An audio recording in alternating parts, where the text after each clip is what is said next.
Japanese people are known for living a long life. For example, the oldest living Japanese lady was Kane Tanaka.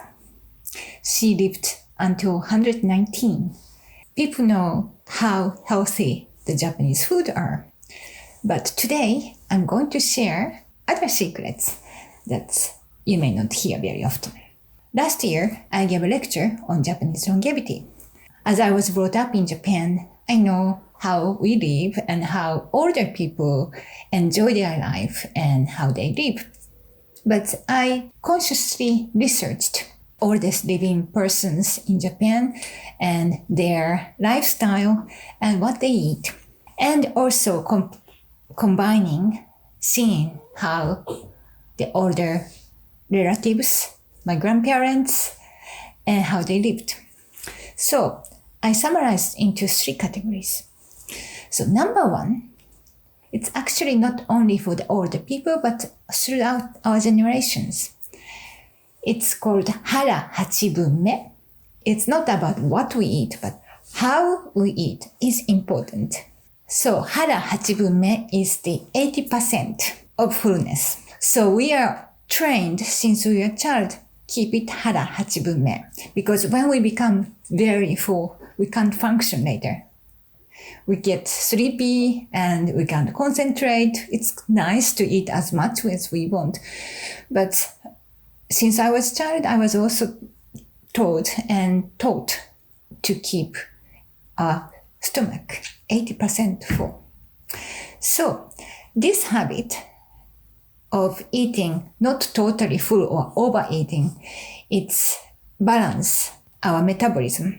And also, especially when we get older, if we don't eat totally full, it also helps our digestive systems and minimize our energy to digest food. And on top of that, we have pretty balanced diet.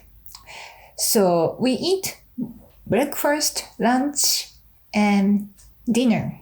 If you have been to Japan, you may have surprised how big Japanese morning breakfast is. In a hotel, for example, in a buffet, you have a rice or have miso soup, and pickles, lots of things. But we don't eat so full. Little things, many, but keep it 80%.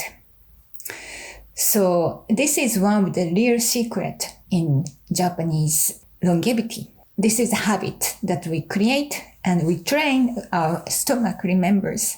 So not totally we enjoy the food, but up to 80%. So that also reduced obesity as well. So we don't eat big amount of like chips until we are totally full and fall down. So just a little bit is good. Even little bit of chocolate is good. So little bit of everything is wonderful. And it actually satisfies us. So we don't feel hungry, even if we eat not full. So hara hachibunme. Also remember how beautifully Japanese food are prepared. We also eat with our eyes. So it's an art, little tiny things. And also we enjoy chopsticks and table decorations in a simple way. Doesn't have to be luxurious beauty, but we enjoy the little beauty. Okay. And the second thing is that the lifestyle, how we live. Although Japanese interior has become westernized and we use chairs, but we still have Japanese tatami room, Japanese traditional floor. And we still have the customs of sitting on the floor. So it's called seiza, the formal seating on the floor. It's kneeling. When we do, for example, tea ceremony as well, and also for in the meditations, but also in daily life, when we use the tatami floor, and I also still love sitting on the floor directly. And when we do that, it actually strengthens our body and also strengthens our mobility.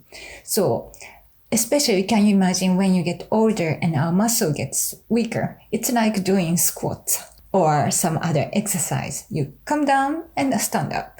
And we use our core muscle by just sitting. And it is also more natural, primitive way to move and to use our body.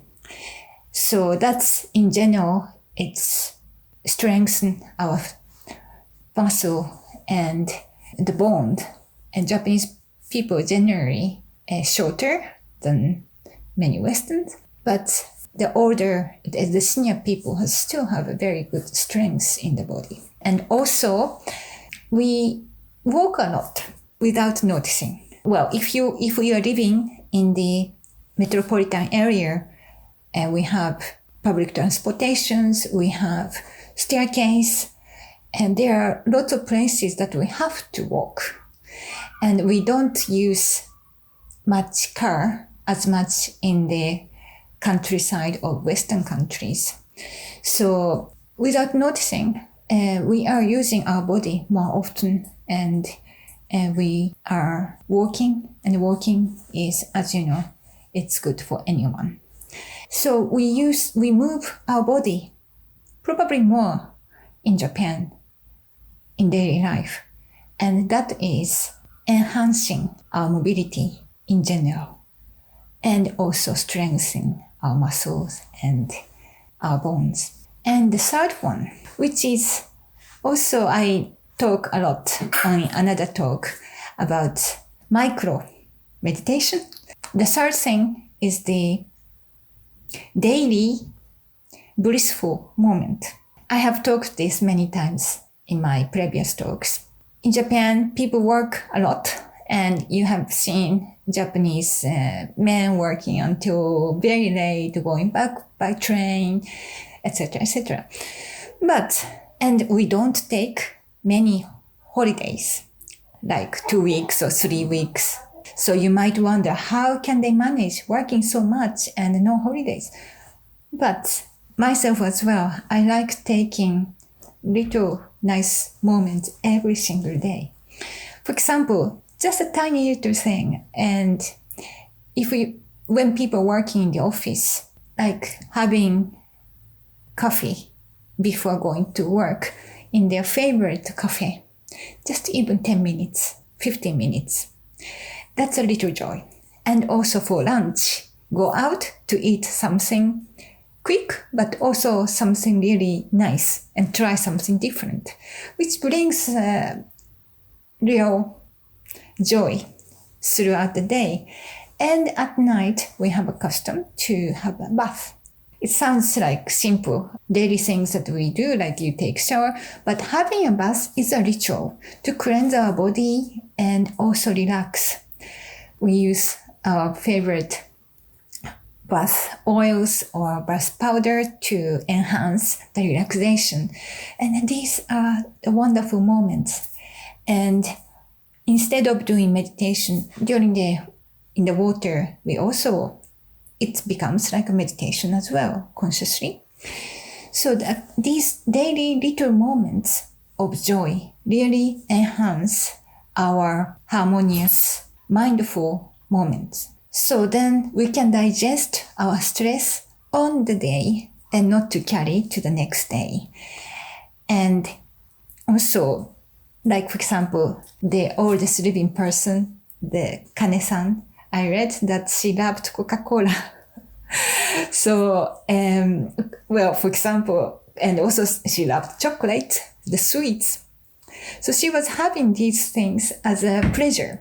No, she didn't drink a liter of Coca-Cola, but a tiny little bit. Okay, it's not every day, but she loved it.